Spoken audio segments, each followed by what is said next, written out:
Jumpa lagi dengan saya Yeni Indra di Gospel Truth Cakes dengan renungan yang berjudul Kita Memiliki Kuasa. Pernahkah kita merasa tidak berdaya menghadapi tantangan di dunia yang sudah jatuh ini? Apakah Tuhan meninggalkan kita tanpa kuasa? Atau mungkin suara keraguan dan ketidakpercayaan meyakinkan kita bahwa kita tidak memiliki pilihan? Apa yang akan kita lakukan jika kita tahu bahwa kita memiliki kuasa untuk mengubah hidup kita dan mempengaruhi keadaan di sekitar kita? Jika kita lahir baru, hati kita adalah rumah bagi kuasa Tuhan. Sebab aku tidak malu akan Injil Kristus, karena Injil itu adalah kekuatan Allah yang menyelamatkan setiap orang yang percaya. Roma 1 ayat 16. Injil telah mengubah kita, membawa kuasa untuk mengubah mereka yang mendengarkan kita dan percaya.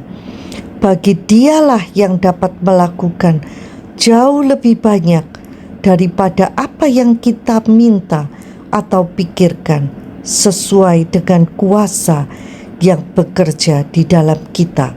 Efesus 3 ayat 20. Apa itu kuasa yang bekerja di dalam kita? Kita bisa berbicara tentang iman, tentang Roh Kudus, nama Yesus, kebenaran Allah, dan banyak aspek lain dari kuasa ini. Bagaimana dengan kata-kata kita? Hidup dan mati dikuasai oleh lidah. Siapa suka menggemakannya akan memakan buahnya.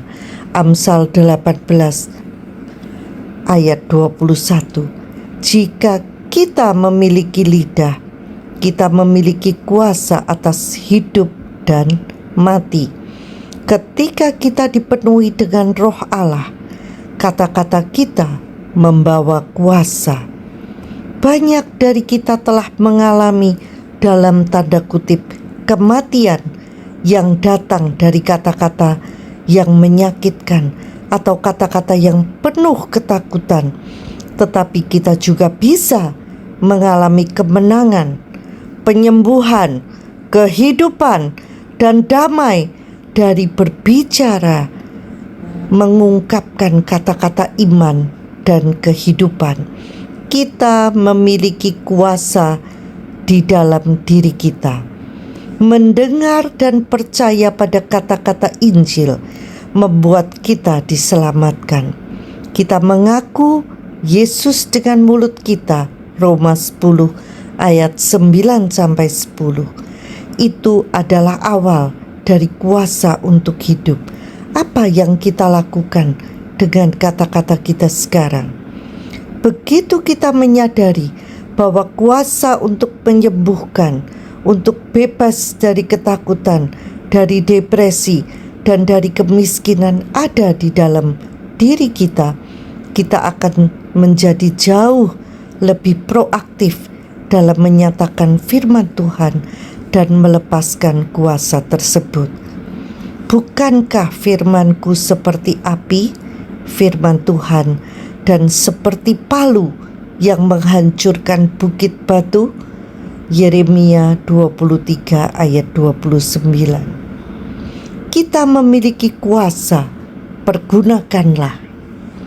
Jangan ubah keyakinan kita untuk mengakomodasi penderitaan dan kepahitan yang ada. Tuhan bukanlah masalahnya. Penderitaan tidak datang dari Sang Pemberi kehidupan. Kita harus memahami dan percaya bahwa Tuhan telah menyediakan segala kebutuhan dan bahwa ketika iman kita dihidupkan, dengan mendengarkan Dia, kita akan memperoleh kemenangan. Tantangan hari ini membutuhkan iman yang baru. Apa yang sedang Roh Kudus persiapkan bagi kita hari ini? Kita tidak akan pernah bisa melangkah lebih jauh dari apa yang kita dengar dari Tuhan. Persekutuan kita dengan Tuhan adalah kunci menuju iman dan kemenangan. Allah itu setia, yang olehnya kita telah dipanggil ke dalam persekutuan dengan anaknya, Yesus Kristus Tuhan kita. 1 Korintus 1 ayat 9. Jadi iman timbul dari pendengaran oleh firman Kristus. Roma 10 ayat 17. Tetapi Yesus menjawab, katanya, ada tertulis, manusia hidup bukan dari roti saja, tetapi dari setiap firman yang keluar dari mulut Allah. Matius 4 ayat 4. Sudahkah kita hidup dari firman?